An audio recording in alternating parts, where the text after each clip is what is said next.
ଗୟାରେ ପିଣ୍ଡଦାନ କଲେ କ'ଣ ହେବ? ଗୟା ଏକ ପୁଣ୍ୟତୀର୍ଥ ହୋଇଥିବାରୁ ସେଠାରେ ପିଣ୍ଡଦାନ କଲେ ମୃତାତ୍ମାର ସଦ୍ଗତି ପ୍ରାପ୍ତି ହୁଏ। ପୂର୍ବପୁରୁଷଗଣ ଶାନ୍ତି ପାଆନ୍ତି।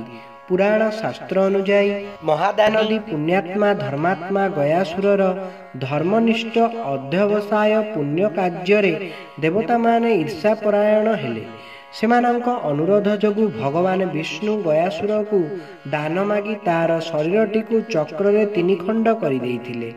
ଗୟାସୁରର ମୁଣ୍ଡ ଯେଉଁ ସ୍ଥାନରେ ପଡ଼ିଥିଲା ସେ ସ୍ଥାନର ନାମ ହେଲା ଗୟା ତୀର୍ଥ।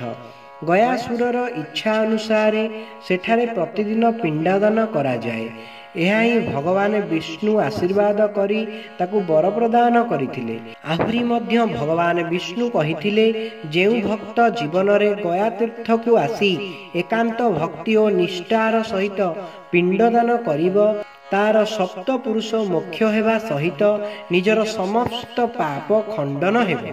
ଗୃହ ସମ୍ମୁଖରେ ତୁଳସୀ ବୃକ୍ଷରୋପଣ କଲେ କ'ଣ ହୁଏ? ତୁଳସୀ ଚଉରା ମୂଳେ ସଞ୍ଜବତୀ ଜଳାଇଲେ, ଗାଧୋଇ ତୁଳସୀ ମୂଳେ ଜଳ ଦେଲେ ପରିବାରର ସର୍ବବିଧ ମଙ୍ଗଳ ହୁଏ। ମନରେ ଧର୍ମ ଓ ଶାନ୍ତି ଭାବନା ଜାଗ୍ରତ ହୁଏ। ମନରେ କ୍ରୋଧ ଶାନ୍ତ ହୁଏ। ଗୃହରେ ଅଶାନ୍ତି ଦୂର ହୁଏ।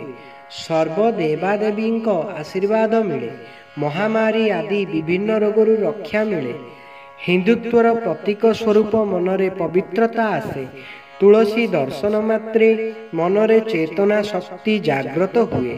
ସ୍ନାନ ପରେ କପାଳରେ ତିଳକ ଧାରଣ କଲେ ଆଜ୍ଞାଚକ୍ର ଜାଗ୍ରତ ହୁଏ। ପୂର୍ବମୁଖୀ ହୋଇ ପୂଜାପାଠ ଏବଂ ଶୁଭ କାର୍ଯ୍ୟ କଲେ ସର୍ବ ଶୁଭ ହେବା ସହିତ ଦେବାଦେବୀମାନେ ସନ୍ତୁଷ୍ଟ ହୋଇଥାନ୍ତି। ଭସ୍ମ ଧାରଣ କଲେ ଦେବ ପ୍ରସାଦର ଫଳ ମିଳିବା ସହିତ କାୟା ଶୁଦ୍ଧି ହୋଇଥାଏ। ଭଗବାନଙ୍କୁ ପ୍ରାର୍ଥନା କଲେ କ'ଣ ମିଳେ? ମନୁଷ୍ୟର ଅନ୍ତରାତ୍ମା ପବିତ୍ର ହୁଏ, ମନ ଶାନ୍ତି ହୁଏ, ଆତ୍ମବିଶ୍ୱାସ ବଢ଼େ, ମନରେ ଏକାଗ୍ରତା ଜାତ ହୁଏ, ମନରେ ଭକ୍ତିଭାବ ଜାଗ୍ରତ ହୁଏ, ମନରେ ଶକ୍ତି ସଞ୍ଚରିତ ହୁଏ, ଶରୀର ଓ ମନ ସୁସ୍ଥ ରହେ, ଧର୍ମ ନିଷ୍ଠା ବଢ଼େ, ଜନ୍ମ ସାର୍ଥକ ହୁଏ, ମୋକ୍ଷ ପ୍ରାପ୍ତି ହୁଏ, କାର୍ଯ୍ୟ ସିଦ୍ଧି ହୁଏ, ଚରିତ୍ର ଶୁଦ୍ଧ ହୁଏ।